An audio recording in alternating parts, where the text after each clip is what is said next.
નમસ્કાર વિદ્યાર્થી મિત્રો, ગુજરાત મોક્સમાં તમારું સ્વાગત છે. આપણે પીએસઆઈ અને કોન્સ્ટેબલમાં જે ગણિતની જે રિઝનિંગ ચાલુ કરી છે એનું ચેપ્ટર ચાલે ઘાત અને ઘાતાંક, વર્ગ અને ઘનમૂળ. એમાં આજનો ટોપિક જે છે એ આપણો છે વર્ગમૂળ અને ઘનમૂળ. આપણે ઘાત અને ઘાતાંકના બધા નિયમો જોઈ લીધા, એના 50 થી 60 એક્ઝામ્પલ પણ જોઈ લીધા જે આપણે સોલ્વ કર્યા છે ઓનલાઈન જ. વર્ગમૂળ અને ઘનમૂળ તરફ આગળ વધીએ તો તમને સૌથી પહેલાં ખબર હોવી જોઈએ કે ઘનમૂળ છે શું, વર્ગમૂળ છે શું. એના પછી આપણે જોઈશું ઘનમૂળના નવા દાખલાઓ એ કેવી રીતે સોલ્વ કરવાના એ આપણે જોઈશું, અને પછી એના 15 થી 20 પ્રેક્ટિસ ક્વેશ્ચન જોવાના છે. તો વગર ટાઈમ વેસ્ટ કરી આપણે આગળ વધીએ. વર્ગમૂળ અને ઘનમૂળ કરતાં પહેલાં સૌથી પહેલાં 1 થી 50ના તમને વર્ગ ખબર હોવા જોઈએ. જો વર્ગ ખબર હશે તો વર્ગમૂળ તમે શોધી શકશો, અને જો ઘન ખબર હશે તો તમે ઘનમૂળ શોધી શકશો. તો પહેલાં આ તો બેઝિક જે વસ્તુ છે એ તમારે કરવાની જ છે. આગળ વધીએ. વર્ગમૂળ અને ઘનમૂળ. તો પહેલાં આપણે અહીંયા વર્ગમૂળથી ચાલુ કરીએ. બરાબર, કે વર્ગમૂળ એટલે શું, આનો મતલબ શું થાય. તો આપણાને બેઝિકથી જો જોવું હોય તો તમને ખબર છે કે હું 2ની 2 ઘાત લખું તો 4 થાય. એ તમને ખબર છે કે 2નો વર્ગ 4 થાય. તો હું જો 4નું વર્ગમૂળ લખું તો એ થઈ જશે 2. આ જે 2 ઘાત છે એની ઇન્વર્સ પ્રોસિજર છે, એટલે કે 2ની 2 ઘાતની ઇન્વર્સ પ્રક્રિયા છે. જેમ કે 6નો વર્ગ થાય 36, તો હું જો 36નો વર્ગમૂળ શોધું તો એનો જવાબ આવશે 6. પણ આવું કેમ થાય છે? તો સૌથી પહેલાં તો તમને ખબર હોવી જોઈએ કે વર્ગમૂળને દર્શાવવાની રીત. વર્ગમૂળને કેવી રીતે દર્શાવી શકાય? તો કે આવી રીતે. બરાબર, આ એની નિશાની છે દર્શાવવાની. તેવી રીતે ઘનમૂળ હોય તો ઘનમૂળને બી દર્શાવવાનું તો આવી રીતે જ, પણ અહીંયા શું આવી જશે? અહીંયા વર્ગમૂળમાં કંઈ નહીં આવે એટલે અહીંયા 2 સમજવાનું. ઘનમૂળમાં 3, ઘન એટલે કે 3, તો ઘનમૂળમાં અહીંયા વચ્ચે જગ્યામાં 3 લખેલું હશે. પછી ચતુર્થ મૂળ પણ હોય છે, એનું બી આવી જ નિશાની હોય છે, બસ અહીંયા 4 આવી જશે. પણ આ બધાનો મતલબ શું છે? વર્ગમૂળ એટલે શું? તો વર્ગ એટલે શું હતું? વર્ગ એટલે ઘાત કેટલી કરી નાખવાની? બમણી, 2 ગણી કરી નાખવાની. તો વર્ગમૂળ એટલે શું થશે? તો વર્ગમૂળ એટલે થશે કે ઘાત અડધી કરી નાખવાની. ઘાત અડધી કરી નાખવાની એટલે કે જો હું એવું લખું કે 4નું વર્ગમૂળ, તો આને આવી રીતે પણ લખી શકાય કે 4ની 1/2 ઘાત. તો હવે આનો જવાબ 2 કેમ આવે છે એ તમને બતાવી દઉં કે જો ઘાત અડધી થઈ જાય તો 4ને આપણે શું લખી શકાય? 2ની 2 ઘાત લખી શકાય 4ને, અને એની અડધી ઘાત. હવે તમને ખબર છે ઘાત હોય અને વચ્ચે કૌંસ હોય તો ગુણાકાર થશે, જે આપણે આગળના વિડીયોમાં બહુ જોયું છે. તો 2 ગુણ્યા 1/2 એટલે કે 2 2 ગયા 2ની 1 ઘાત, એટલે જવાબ આવી ગયો 2. એટલે આનો જવાબ 2 આવે છે. બરાબર, વર્ગમૂળમાં 4 એટલે 2, વર્ગમૂળમાં 2 તો 2ની 1/2 ઘાત. હવે 2ની 2 આપણને 2 કોઈનો વર્ગ નથી તો આપણે 1/2 ઘાત ના શોધી શકીએ. આની કિંમત લગભગ 1.41 સમથિંગ આવે છે એવી રીતે. પછી વર્ગમૂળમાં 9 હોય તો શું થશે કે 9ની 1/2 ઘાત લખી શકાય, 1/2 ઘાત લખી શકાય આને. તો તમે કહેશો કે હા, અત્યારે આપણે અહીંયા 4માં જોયું હતું કે વર્ગમૂળ એટલે 1/2 ઘાત, ઘાત અડધી થઈ જાય. તો વર્ગમૂળમાં 9 એટલે 9ની ઘાત અડધી. 9 એટલે શું છે? 3નો વર્ગ, અને એની 1/2 ઘાત. 3ની 2 ઘાત ગુણ્યા 1/2 ઘાત બરાબર 3ની 1 ઘાત બરાબર 3. 2 2 કપાઈ જશે અહીંયાથી. એટલે તેવી જ રીતે ઘનમૂળ હોય તો જો અહીંયા ઘનમૂળ હોય તો ઘન એટલે શું થાય કે 2નો ઘન લખું તો શું થશે? 8 થશે. તો 8નું જ્યારે હું ઘનમૂળ કાઢીશ તો શું થઈ જશે? 2. કેમ? કારણ કે 8નું ઘનમૂળ એટલે શું થાય? વર્ગમૂળમાં આપણે જોયું કે ઘાત અડધી થઈ જતી હતી, તો ઘનમૂળમાં ઘાત 3 ભાગની થઈ જાય એટલે કે 1/3. તો 8ને હવે શું લખી શકાય? 2ની 3 ઘાત અને એની 1/3. તમે ઘાતનો ગુણાકાર કરશો તો 2ની 1 ઘાત આવશે, એટલે જવાબ આવશે 2. તો વર્ગમૂળ એટલે શું થઈ જશે? વર્ગમૂળ એટલે ઘાત થઈ જશે અડધી, એટલે કે 1/2. ઘનમૂળ એટલે શું થઈ જશે? તો થઈ જશે ઘાત 3 ભાગની, તો આ થઈ જશે 1/3. એવી જ રીતે આપણે આગળ જોતા જઈએ તો ચતુર્થ મૂળ શું થઈ જાય? પંચમૂળ શું થઈ જાય? તો ઘાત થઈ જશે ચતુર્થ મૂળમાં 4થા ભાગની. 4થા ભાગની એટલે 1/4. અને આવી રીતે જ સોલ્વ કરવાનું હોય છે. જેમ કે એવું પૂછી લે કે 81નું ચતુર્થ મૂળ, તો આપણે શું કરવાનું? 81ની 1/4 ઘાત લખવાની, કારણ કે ચતુર્થ મૂળ એટલે ખબર છે આપણને કે 1/4 ઘાત થાય. હવે 81ને શું લખી શકાય? તો તમે કહેશો 3ની 4 ઘાત અને એની 1/4 ઘાત. બરાબર, ગુણાકાર કરો ઘાતનો તો 4 ગુણ્યા 1/4, 4 4 ગયા 3ની 1 ઘાત એટલે 3. તો 81નું ચતુર્થ મૂળ થશે 3. એવી રીતે ઘનમૂળ પર તમને ખબર છે કે હું પૂછું કે 27નું ઘનમૂળ શું થશે? તો એ થશે 3. તમે કરી શકો છો જાતે જ. 27 એટલે 3 ની 3 ઘાત અને એમાં 1/3 ઘાત ગુણાકાર કરો તો 3 ની 1 ઘાત થઈ જશે, તો એ થઈ જશે 3.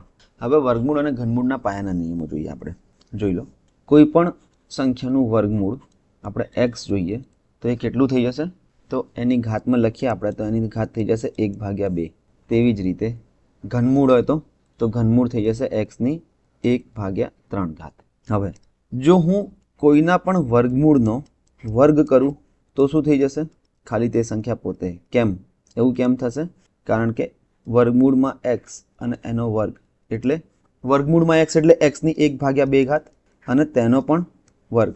જોઈ લો હવે કે અહીંયા જ્યારે કૌંસ છે અને બંને બાજુ ઘાત છે તો ઘાતનો ગુણાકાર થશે, તો 1/2 ગુણ્યા 2, 2 ગયા, જવાબ આવ્યો x ની 1 ઘાત એટલે કે x. તેવી જ રીતે અહીંયા જો ઘનમૂળમાં x હોય અને એનો ઘન કરું તો x મળશે આપણને. ખાલી વર્ગમૂળમાં x ગુણ્યા વર્ગમૂળમાં x એટલે વર્ગમૂળમાં x ગુણ્યા વર્ગમૂળમાં x એટલે કે વર્ગમૂળમાં x નો વર્ગ જ થાય.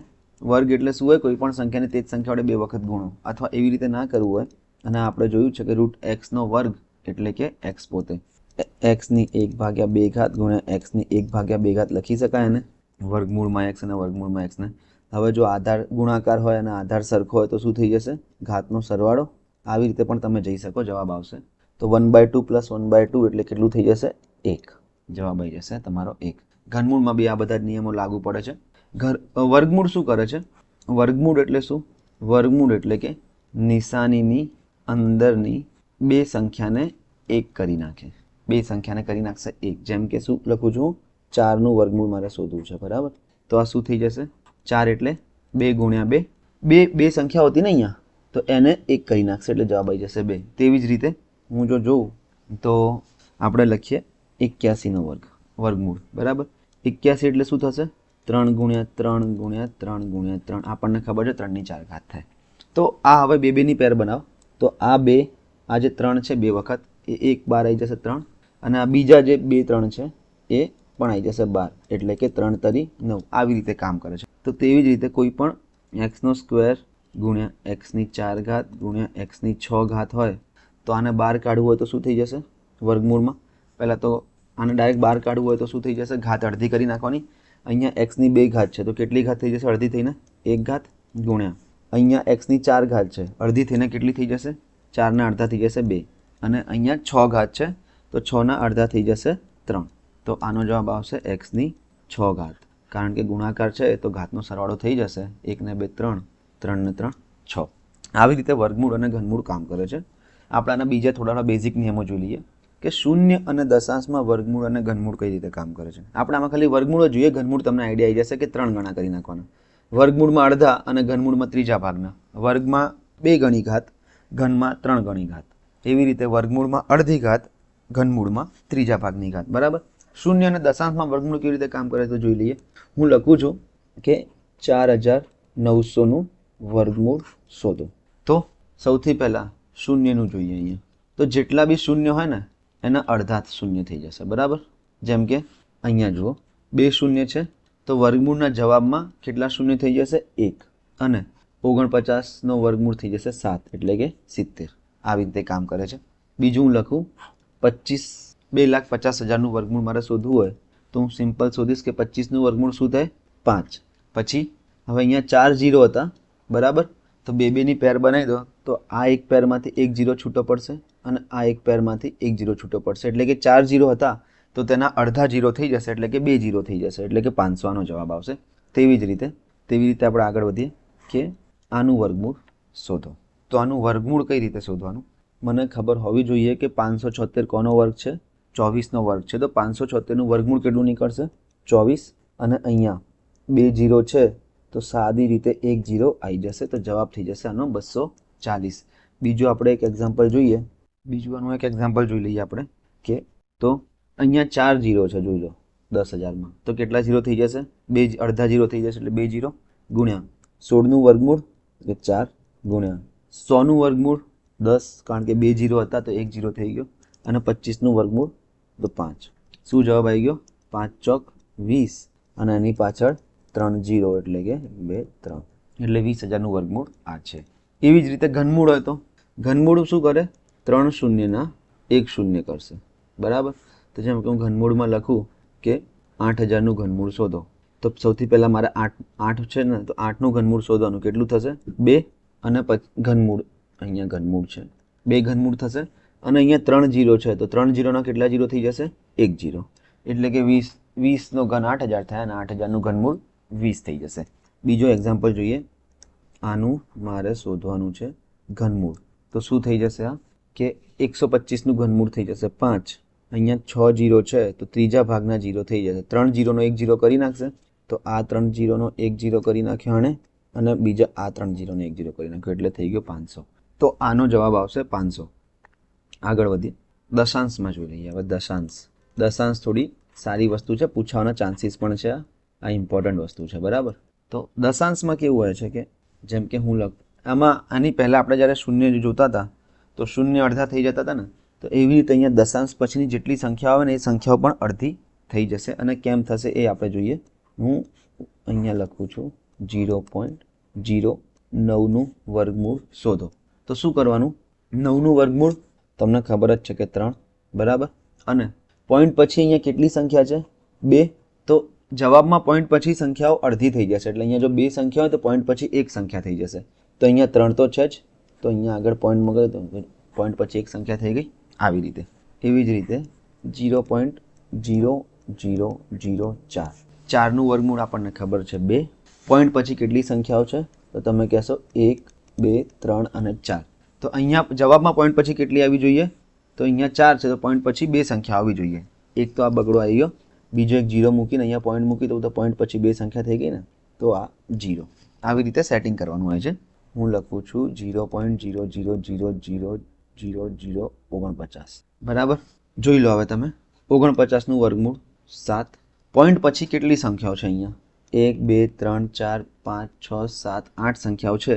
તો જવાબમાં પોઈન્ટ પછી એના કરતાં અડધી એટલે કે 4 સંખ્યાઓ આવી જોઈએ. એક આ સાતડો તો છે જ, બીજા 3 જીરો મારે આગળ મૂકવા પડશે, તો 4 સંખ્યાઓ થઈ ગઈ પોઈન્ટ પછી. અહીંયા પોઈન્ટ મૂકીને આવું કરી નાખીશ, એટલે પોઈન્ટ પછી 4 સંખ્યાઓ થઈ ગઈ, એટલે આનું વર્ગમૂળ થશે 0.07. તેવી જ રીતે ઘનમૂળ હોય, બરાબર. જેમ કે 0.008 એનું ઘનમૂળ છે, તો શું કરી નાખવાનું? 8નું ઘનમૂળ કેટલું થશે? 2. હવે અહીંયા પોઈન્ટ પછી કેટલી સંખ્યાઓ છે? 3. તો આપણને ખબર છે ઘનમૂળ શું કરે છે કે 3નું 1 કરી નાખે છે. તો અહીંયા પોઈન્ટ પછી જો 3 સંખ્યાઓ છે તો અહીંયા પોઈન્ટ પછી ખાલી એક જ સંખ્યા રહેશે, એટલે કે આનો જવાબ આવશે 0.2. પોઈન્ટ પછી ખાલી એક જ સંખ્યા રહેશે. તેવી રીતે આનું બીજું એક્ઝામ્પલ જોઈએ કે 64, બરાબર. અને એનું છે ઘનમૂળ. તો શું થઈ જશે? 64નું ઘનમૂળ તમને ખબર હોવી જોઈએ કે 4 થાય છે. પછી આપણે સંખ્યાઓ જોઈએ આપણે કેટલી છે? તો 0.000000 અને 0.64. કેટલી સંખ્યાઓ છે ટોટલ? 1, 2, 3, 4, 5, 6, 7, 8, 9. હવે મને ખબર છે કે ઘનમૂળ 3નું 1 કરી નાખે છે, એટલે ત્રીજા ભાગનું. તો 9 સંખ્યા હોય તો એને ત્રીજો ભાગ કરી નાખે, એટલે કે ટોટલ 3 સંખ્યાઓ કરી નાખશે, બરાબર. પોઈન્ટ પછી, પોઈન્ટ આ દશાંશ છે એના પછી, તો પોઈન્ટ પછી 3 સંખ્યાઓ આવી જોઈએ.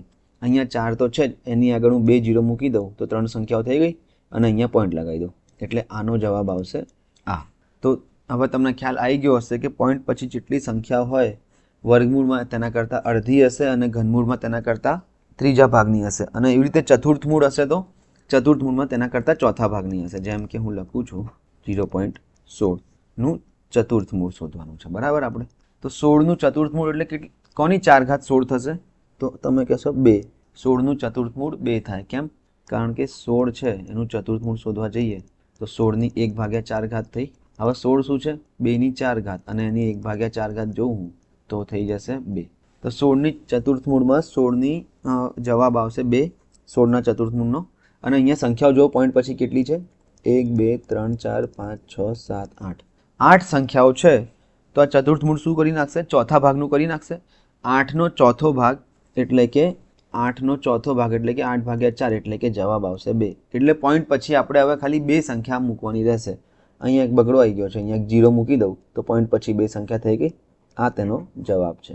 આવી રીતે પંચમૂળ પૂછ્યું હોય, મોસ્ટલી એવું ચતુર્થ મૂળ અને પંચમૂળ તો એક્ઝામમાં નહીં પૂછે, પણ આ વધારે ઇમ્પોર્ટન્ટ છે. એક તો આ વર્ગમૂળના વધારે ચાન્સીસ છે અને ઘનમૂળ કદાચ આવી જાય તો આવી જાય એવું છે. આગળ વધીએ આપણે. અને આપણે જ્યારે પ્રેક્ટિસના પ્રશ્નો કરીશું તો આપણને ખબર પડશે. હવે ગુણાકાર અને ભાગાકારમાં વર્ગમૂળ અને ઘનમૂળ અલગ અલગ આપી શકાય. આનો મતલબ શું થયો? તો આપણે ઘાતનો નિયમ જોયો હતો કે x ગુણ્યા y ગુણ્યા z હોય અને એની a ઘાત હોય તો આપણે ઘાત બધાને આપી દેતા હતા ગુણાકારમાં, તો થઈ જતી હતી આ x ની a ઘાત ગુણ્યા y ની a ઘાત ગુણ્યા z ની a ઘાત. તેવી જ રીતે જો x ભાગ્યા y અને એની a ઘાત હોય ભાગાકારમાં, કૌંસની બહાર ઘાત હોય અને બંનેનો ભાગાકાર હોય x અને y નો, તો શું થતું હતું? a ઘાત બંનેને મળતી હતી, તો આ થઈ જશે x ની a ઘાત અપોન y ની a ઘાત. ઓકે, તો તેવી જ રીતે વર્ગમૂળ અને ઘનમૂળમાં કેવું છે કે જો હું આવું લખું વર્ગમૂળમાં 49 ગુણ્યા આવી રીતે હું લખું તો આનો મતલબ શું છે કે એવું નથી કે મારે પહેલા આ બધાનો ગુણાકાર કરવાનો, નીચેવાળાનો ગુણાકાર કરવાનો, પછી ભાગાકાર કરીને જે જવાબ આવે એનું વર્ગમૂળ, એવું નથી કરવાનું.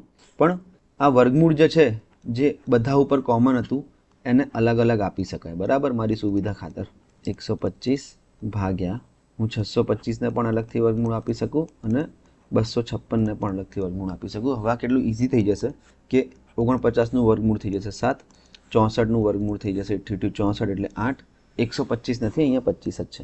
125નું વર્ગમૂળ ના નીકળી શકે, ઘનમૂળ નીકળી શકે. તો 25નું વર્ગમૂળ થઈ જશે 5 ભાગ્યા 625નું વર્ગમૂળ થઈ જશે 25 અને 256નું વર્ગમૂળ થઈ જશે 16. હવે તમે ભાગ ચલાવો તો 5 એકા 5, 5 25, 8 એકા 8, 8 દુ 16, જવાબ આવશે 7 ભાગ્યા 5 દુ 10 એટલે કે 0.7. મારે કોઈ અલગ અલગ આખાનો ગુણાકાર કરવાની જરૂર છે જ નહીં. બરાબર, પણ એક વસ્તુનું ધ્યાન રાખજો કે ક્યાં આ વસ્તુ ઉપયોગ ના કરી શકાય. તો જ્યારે સરવાળો હોય, જેમ કે 49 પ્લસ 27 ભાગ્યા 256 પ્લસ 625 હોય ને અને બંનેના વર્ગમૂળ હોય તો અહીંયા ઉપયોગ ના કરી શકાય. સરવાળા બાદબાકીમાં આનો ઉપયોગ ના થઈ શકે. એ ખાસ ધ્યાન રાખજો. આ ખાલી ગુણાકાર અને ભાગાકારનો જ નિયમ છે, સરવાળા બાદબાકીનો નિયમ નથી કે અલગ અલગ તમે વર્ગમૂળ આપી દો. એવું ના કરી નાખતા કે આવું આપ્યું હોય તમને કે 64 પ્લસ 4, તો આનો મતલબ એ નથી કે 64નું વર્ગમૂળ વત્તા 4નું વર્ગમૂળ. ના, આ વસ્તુ તદ્દન ખોટી પડે છે.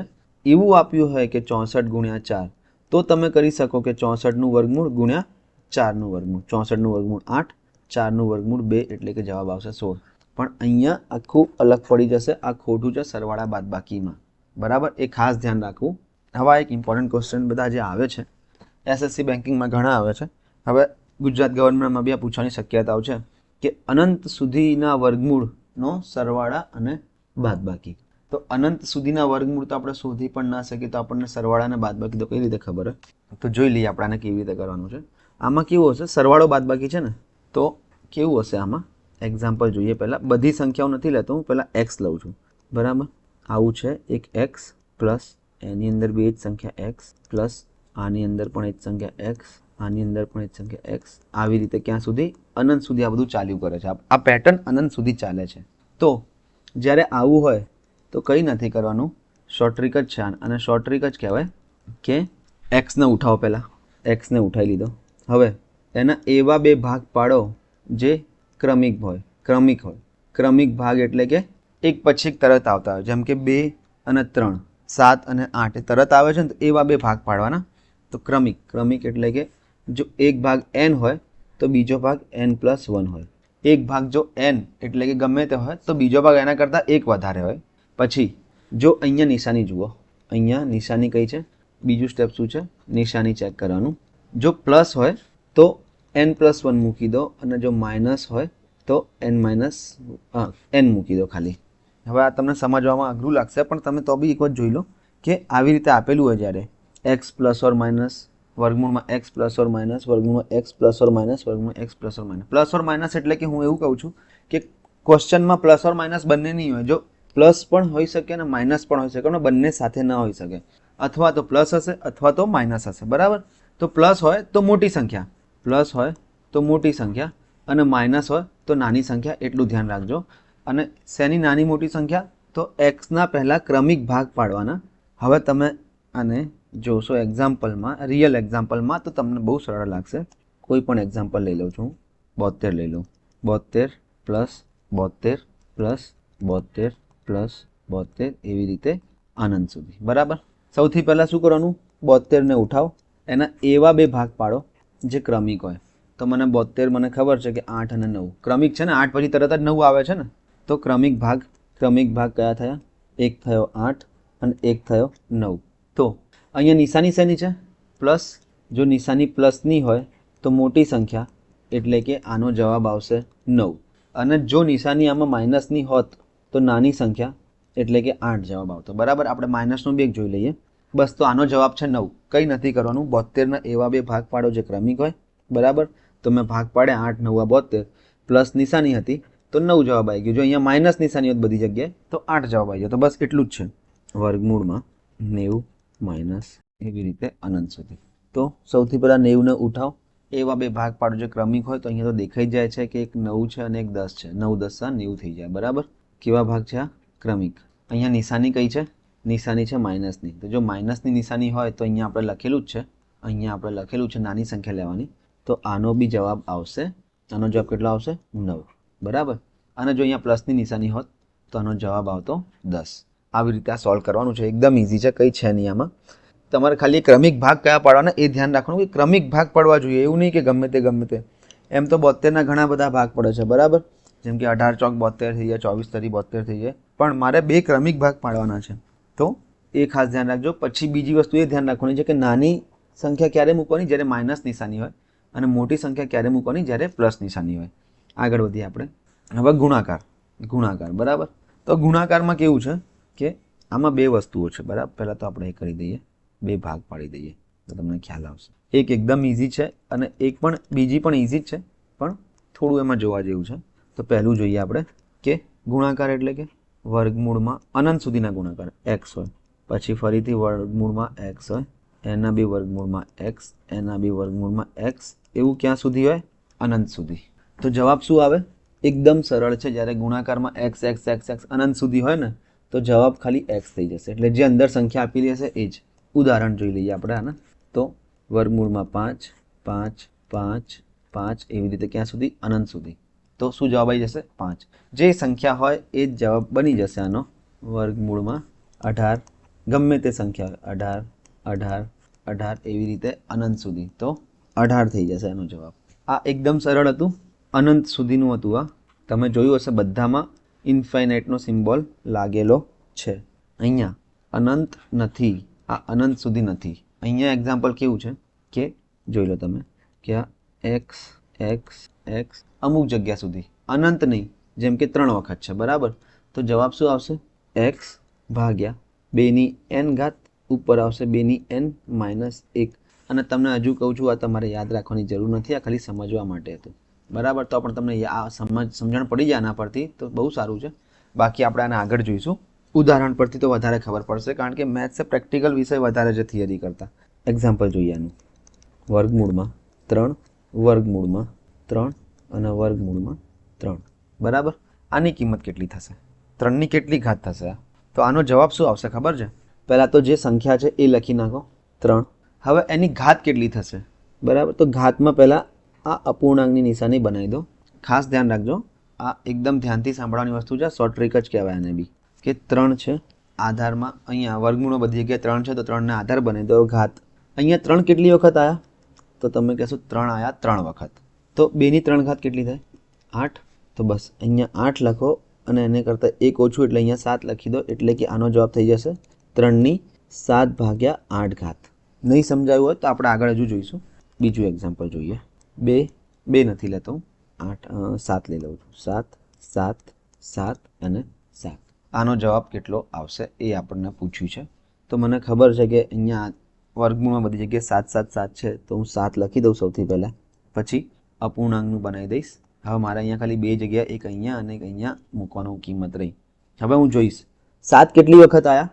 તો 1 2 3 4 4 વખત 7 આવ્યા. બરાબર, અને તો 2ની 4 ઘાત કેટલી થાય? તો તમે કહેશો 2ની 4 ઘાત 16 થાય. તો અહીંયા નીચે આવી જશે 16 અને 15. આને લખવા માટે કેવું કરો કે આધાર શું થઈ જશે? તે સંખ્યા પોતે. એટલે કે અહીંયા જે 7 હતી એ ઘાતમાં શું? ઘાતમાં છેદમાં જેટલી વાર વર્ગમૂળ તેટલી વાર 2ની ઘાત લેવાની. બરાબર, તો જેમ કે અહીંયા 4 વખત આવતું હતું, આ 1 2 3 4, તો 2ની 4 ઘાત લઈ લેવાની. 2ની 4 ઘાત થશે 16, છેદમાં મૂકી દો 16, અંશમાં મૂકી દો 15. એમ તો આને સોલ્વ કરવાની ટ્રીક બહુ લાંબી છે કે આને એક્સ ધારો, પછી બંને બાજુ વર્ગ કરો તો એક વર્ગમૂળ જશે, પછી ફરીથી વર્ગ કરો તો બીજું વર્ગમૂળ જશે, પછી ત્રીજી વખત વર્ગ કરો તો ત્રીજું વર્ગમૂળ જશે, ને ચોથી વખત વર્ગ કરો તો ચોથું વર્ગમૂળ જશે. તો છેલ્લે જવાબ તો આ જ આવશે એમાં બી. પણ આ એટલે કહું છું કે આ સરળ છે. બીજો એક એક્ઝામ્પલ આનો જોઈ લઈએ. હું લખું છું વર્ગમૂળમાં 5, વર્ગમૂળમાં 5, વર્ગમૂળમાં 5. 5 કેટલી વખત લખ્યા મેં? 5 વખત. બરાબર. આધાર તો તમને ખબર જ છે કે આ સંખ્યા લઈ લેવાની પોતે. તો આધાર થઈ ગયા આ 5. હવે ઘાત માટે પહેલા અપૂર્ણાંક બનાવી દો, પછી આ 1, 2, 3, 4 અને 5. 5 વખત 5 આવ્યા, 2 ની 5 ઘાત કેટલી થાય? 32. તો નીચે મૂકી દો 32, ઉપર મૂકી દો 31. બીજું એક્ઝામ્પલ જોઈએ. આનો જવાબ તમે આપજો કમેન્ટમાં કે 3. તો આ શું થશે? આનો ઓપ્શન છે 3 ની 31 upon 32 ઘાત, 3 ની 27 upon 28 ઘાત. આનો જે પણ જવાબ આવે તમે ઓપ્શનમાં કહી શકો છો. બરાબર. આગળ વધીએ આપણે. હવે આપણે જોઈશું કે વર્ગમૂળની અંદર જ્યારે વર્ગમૂળ મળે આપણને ત્યારે શું કરવાનું. કોઈ પેટર્ન પણ ફોલો ના થતી હોય એક જેવી. જેમ કે હમણાં આપણે સરવાળા બાદબાકીમાં જોયું કે એક જ સંખ્યા પ્લસ થતી હોય અથવા માઇનસ થતી હોય એવું અનંત સુધી. પછી ગુણાકારમાં જોયું કે એક જ સંખ્યા અનંત સુધી જતી હોય તો તે જ સંખ્યા પોતે આવે. પછી અમુક સંખ્યા અમુક જગ્યાએ રોકાઈ જતી હોય વર્ગમૂળમાં, તો બી આપણે ગુણાકારમાં જોયું. પણ અહીંયા કોઈ પેટર્ન ફોલો ના થતી હોય તો શું કરવાનું? ઉદાહરણ જોઈએ આનો. આના બધા દાખલા ઇઝી જ હોય છે. બસ ખાલી તમને વર્ગમૂળ યાદ હોવા જોઈએ. તો જેટલા જલ્દી તમને વર્ગમૂળ યાદ હશે એટલા જલ્દી તમને દાખલાની જવાબ આવી જશે. જોઈ લઈએ આ દાખલો કેવો છે, ક્યાં થઈ જશે. 4. આ એક દાખલો છે આવો. આનું શું કરવાનું? 4 પ્લસ આટલાનું વર્ગમૂળની સાથે 18 પ્લસ 42 પ્લસ 19 પ્લસ 289. આમાં કંઈ કરવાનું નથી. પાછળની પૂંછડીથી ચાલુ કરો કે 289 કોનો વર્ગ છે? તો રૂટ 289 શું થાય? તમે કહો 17. તો હું આની જગ્યાએ 17 લખી દઉં. બરાબર. તો શું થઈ જશે? ફરીથી આપણે લખવું પડશે આને એક એક કરીને, તો વધારે ખબર પડશે. એક્ઝામમાં નહીં લખીએ આપણે, પણ અત્યારે સમજવા માટે લખીએ છીએ. 42 પ્લસ વર્ગમૂળમાં 19 વત્તા રૂટ 289 જગ્યાએ મેં લખી નાખ્યા 17. હવે તમે જુઓ આનો સરવાળો કરો તો 19 પ્લસ 17 કેટલા થશે? તો 36. અને આનો જવાબ આવશે, આનો જવાબ આવી જશે 36 અને એનું વર્ગમૂળ. બરાબર. તો 36નું વર્ગમૂળ કેટલું થશે? 6. તો હું આટલાની જગ્યાએ 6 લખી શકું. 4, 18 પ્લસ રૂટ 42 વત્તા હું 19 અને 17 36 થયા. 36નું વર્ગમૂળ કેટલું થયું? 6. હવે જુઓ આ 42 અને 6 49. 49 અહીંયા 43 છે, સોરી 43 કરી નાખજો, ભૂલથી લખાઈ ગયા છે. અહીંયા 43 અને 6 તો તમે કહેશો 49 અને એનું વર્ગમૂળ 43 પ્લસ 6 એટલે 49, એનું વર્ગમૂળ એટલે કે 49નું વર્ગમૂળ થઈ જશે 7. બરાબર. તો 4 પ્લસ 18 પ્લસ આટલાની જગ્યાએ હું લખી દઉં 7. હવે 18 અને 7 25, એનું વર્ગમૂળ થઈ જશે 5. પછી તમે ડાયરેક્ટ જોઈ લો કે 5 પ્લસ 4 થઈ જશે 9 અને 9નું વર્ગમૂળ થઈ જશે 3. આવી રીતે જવાબ આવશે આનો 3. પણ આપણે આવી રીતે બધા સ્ટેપ નહીં લખીએ એક્ઝામમાં. શું કરવાનું? 289નું એની નીચે લખી દો 17. 17 અને 19, 17 અને 19 થશે 36. 36નું વર્ગમૂળ 6 એટલે આટલાની કિંમત થઈ ગઈ 6. બરાબર. 43 અને 6 49. 49 કોનું વર્ગમૂળ છે? 7નું, તો અહીંયા મૂકી દઉં 7. 18 અને 7 તો 25. 25નું વર્ગમૂળ થશે 5, તો અહીંયા મૂકી દઉં 5. અને 5 અને 4 9, 9નું વર્ગમૂળ થશે. તો આવી રીતે 3 જવાબ આવી જશે. આટલી સ્પીડમાં આપણે કરીશું એક્ઝામમાં. એકદમ ઇઝી જ હતું. આમાં તમને ખાલી વર્ગમૂળ ખબર હોવા જોઈએ. હવે આ એક ઇમ્પોર્ટન્ટ વસ્તુ છે કે કોઈ પણ સંખ્યાને પૂર્ણ વર્ગ અને પૂર્ણ ઘન બનાવવાની રીત. પૂર્ણ વર્ગ અને પૂર્ણ ઘન બનાવવાની રીત. બરાબર. તો કોઈ પણ સંખ્યા પૂર્ણ વર્ગ એટલે શું હોય? કે પૂર્ણાંક સંખ્યા હોય એનો વર્ગ હોય. અને પૂર્ણ ઘન એટલે કે પૂર્ણાંક સંખ્યા હોય એનો ઘન હોય. પૂર્ણાંક એટલે કે 1, 2, 3, 4, 5 એવી ગમે તે સંખ્યા હોય. જેમ કે 7નો વર્ગ, તો પૂર્ણાંક સંખ્યા 7 છે એનો વર્ગ એટલે કે 49, તો આ પૂર્ણ વર્ગ સંખ્યા છે. એટલે એવી સંખ્યા જેનું વર્ગમૂળ નીકળી શકે અથવા જે કોઈનો વર્ગ હોય, બંને વસ્તુ એક જ છે. એવી સંખ્યા કે જે કોઈનો વર્ગ હોય એને પૂર્ણ વર્ગ સંખ્યા કહેવાય. જેમ કે મને ખબર છે કે 80નો વર્ગ થશે 6400, તો 6400 પૂર્ણ વર્ગ સંખ્યા છે. એવી રીતે પૂર્ણ ઘન સંખ્યા શું હોય? કોઈ પણ સંખ્યા કોઈ સંખ્યાનો ઘન હોવો જોઈએ તો તેવી સંખ્યાને પૂર્ણ ઘન સંખ્યા કહેવાય. પૂર્ણ વર્ગ સંખ્યાના ઉદાહરણ આપો તો જરા. તો કોઈ 1, 4, 9, 16, 25 એવી બધી જ સંખ્યાઓ પૂર્ણ વર્ગ સંખ્યાઓ છે. પૂર્ણ ઘન સંખ્યાઓના ઉદાહરણ તો 1, 8, 27, 64, 125, 216 એવી બધી જ સંખ્યાઓ પૂર્ણઘન સંખ્યાઓ છે. હવે આને બનાવવાની 3 રીતો હોય છે, 4 રીતો. એક તો સરવાળો કરીને બનાવી શકાય, કોઈ પણ સંખ્યામાં સરવાળો કરીને પૂર્ણ વર્ગ સંખ્યા બનાવી શકાય, બાદબાકી કરીને કોઈ પણ સંખ્યાને બનાવી શકાય, ગુણાકાર કરીને બનાવી શકાય અને ભાગાકાર કરીને બનાવી શકાય. તો સરવાળાની મેથડ શું છે કે જે સંખ્યા આપેલી હોય બરાબર, એક સંખ્યા આપેલી એવું હશે, એક આપણે હમણાં પ્રશ્નો આના જોઈશું તો આપણને વધારે ખબર પડશે. આમાં એવું હશે કે એક સંખ્યા આપેલી હશે અને એવું કહ્યું હશે કે આ સંખ્યામાં કઈ સંખ્યા ઉમેરવાથી એટલે કે પ્લસ કરવાથી પૂર્ણ વર્ગ સંખ્યા બનશે. તો એક સંખ્યા આપેલી હોય તેમાં શું કરવાનું, તેમાં તમે કરશો કે ધારવાની તે સંખ્યા કરતાં મોટી પૂર્ણ વર્ગ સંખ્યા. વર્ગ માટે જ કહું છું, અત્યારે તો હું વર્ગ માટે જ કહું છું, પૂર્ણ વર્ગ બનાવવા માટે જ.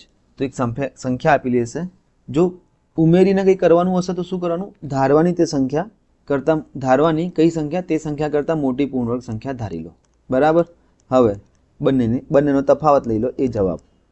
પછી બાદ બાકી હોય તો જે સંખ્યા આપેલી હોય એમાંથી ધારો કઈ સંખ્યા ધારવાની કે આપેલી સંખ્યા કરતાં નાની સંખ્યા, અને પછી એમનો તફાવત લઈ લો. બસ આટલું જ છે. ગુણાકાર ભાગાકારમાં થોડું નવું છે. હવે મને એક વાત કહો કે પૂર્ણ વર્ગ સંખ્યાઓ કેવી રીતે બને છે. તો પૂર્ણ વર્ગ સંખ્યાઓનું કોઈ પણ ઉદાહરણ આપી દો મને. પૂર્ણ વર્ગ સંખ્યાનું એક ઉદાહરણ લઉં છું, 9 એટલે એના ભાગ પાડો, 3 × 3, એક પેરથી બન્યું. એવી રીતે 16, તો આના ભાગ પાડો, 2 × 2 × 2 × 2 પેર છે, બેની 2 પેર છે.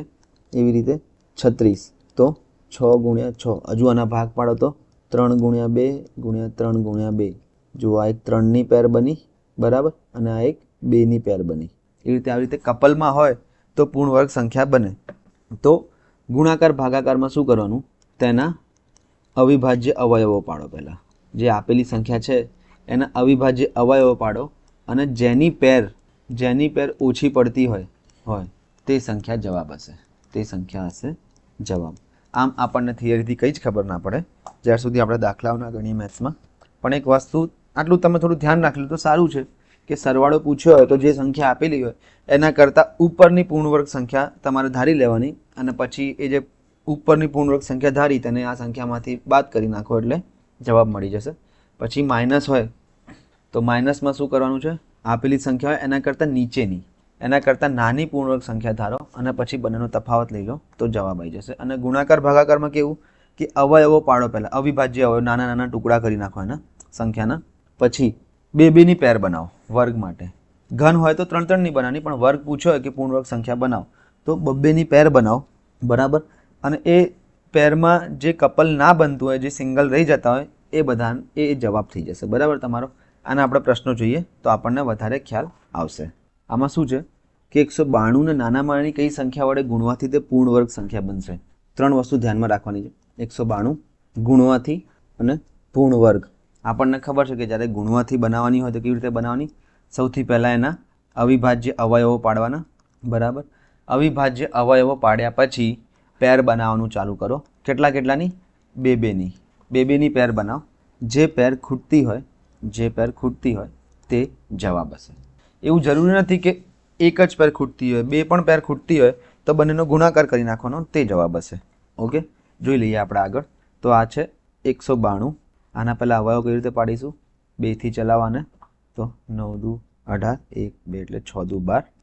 3થી ચલાવીશું તો 32 તરી 96. 2થી ચલાવીશું તો 16. 2થી ચલાવીશું તો 8. 2થી ચલાવીશું 4. 2થી ચલાવીશું 2 અને 2થી ચલાવીશું 1. હવે જોઈ લો આ શું થઈ ગયો, આનો જવાબ શું થઈ ગયો, 2 × 3 × 2 2 2 2 2. હવે આપણે પેર બનાવવાની ચાલુ કરીએ. બરાબર, સમાન સંખ્યાઓની. તો જોઈ લો આ એક પેર બની ગઈ, આ એક પેર બની ગઈ કે હા. હવે અહીંયા આની અને આની પણ પેર બની ગઈ એક. બરાબર, તો કે હા બની ગઈ. પણ શું બાકી રહ્યું, 3. બરાબર, આ રહ્યા 3 બાકી. તો તમારો જવાબ શું હશે, જવાબ હશે 3, કારણ કે 3 હતા સિંગલ હોવાના લીધે 3 જવાબ છે. એટલે કે આનો મતલબ એ છે કે 192ને હું 3 વડે ગુણું ને તો પૂર્ણવર્ગ સંખ્યા બની જશે. જોઈ લઈએ આપણે ગુણીને કે 3 દુ 6, 9 તરી 27નો સાતડો, વધી પડી 2, 3 એકા 3 ને 4 5, 576 એટલે 24નો વર્ગ થઈ જશે. બની ગઈ પૂર્ણવર્ગ સંખ્યા.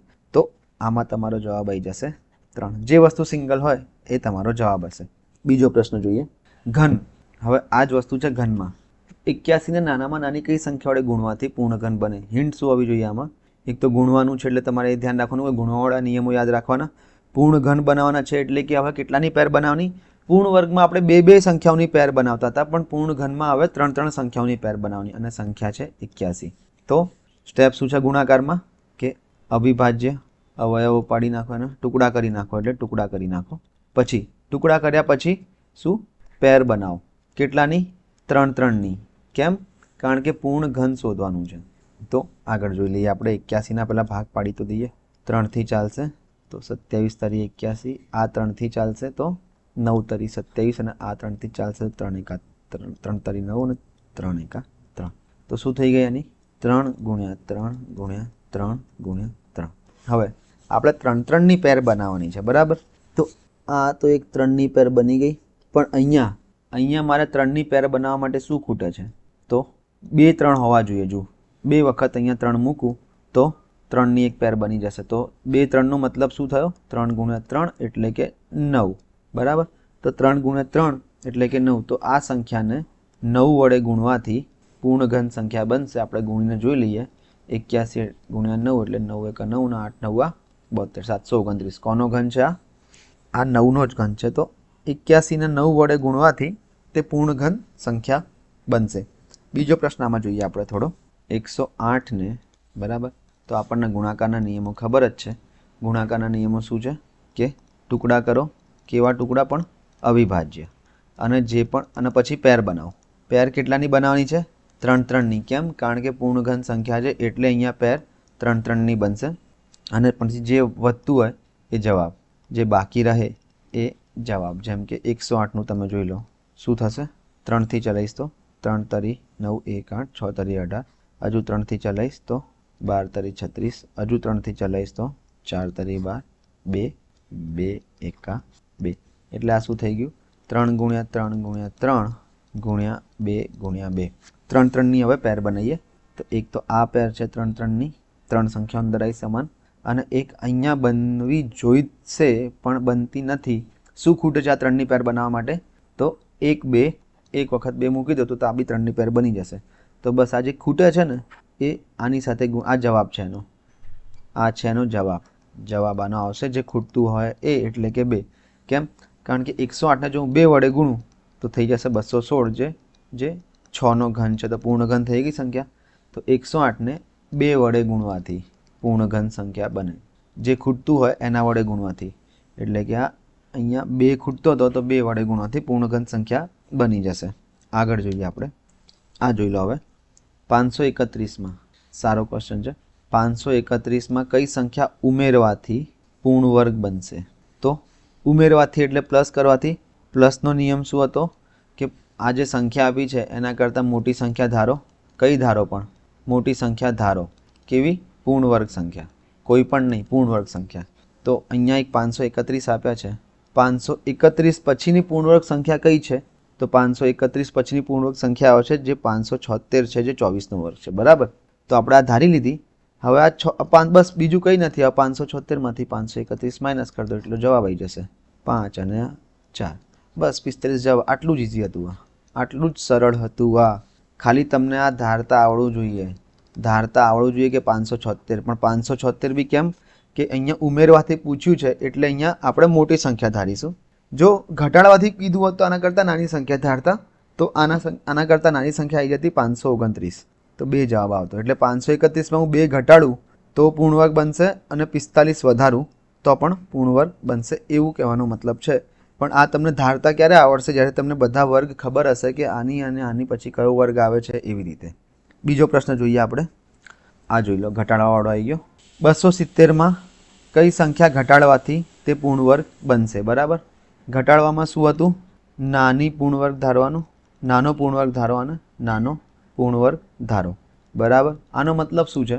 કે 270 કરતાં નાનો પૂર્ણ વર્ગ કયો છે? 17નો વર્ગ કેટલો થાય? 289. એ તો આના કરતાં વધી જશે. 16નો વર્ગ કેટલો થાય? 256. છે 270 કરતાં નાનો? હા. તો ધારી લો કે આ 256 છે. બાદબાકી કરો. કેટલી બાદબાકી થશે? 270માંથી 256 જાય તો આ 10માંથી 6 ગયા 4 અને 6માંથી 5 ગયા 1, એટલે કે 14 જવાબ આવશે. બસ આટલું જ સરળ છે. આ બીજું કંઈ છે જ નહીં. આમાં ધારી લો અને પછી તફાવત શોધી લો.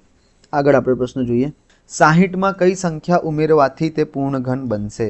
હવે ઉમેરવાની છે, પણ કેવી? પૂર્ણઘન બનાવવા માટે. અહીંયા જોજો ખાસ, વર્ગ નથી, પૂર્ણઘન છે. તો એવી સંખ્યા ધારો જે પૂર્ણઘન હોય અને 60થી વધુ હોય. તો એવી કઈ છે? 64. મને 60 સંખ્યા લખી દો. એવી સંખ્યા છે 64. કેમ? ચોકું 16 અને 16 ચોક 64. મને ઘન યાદ છે એટલે હું તરત લખી શકું છું. બસ આ બંનેનો તફાવત કેટલો થઈ ગયો? તો આ બંનેનો તફાવત થઈ ગયો 4નો. તો 60માં 4 ઉમેરવાથી પૂર્ણઘન સંખ્યા બનશે. એટલે 60માં હું 4 ઉમેરીશ તો 64 બની જશે, અને 64 એટલે પૂર્ણઘન સંખ્યા છે. તો એ મારો જવાબ થઈ ગયો 4. બરાબર.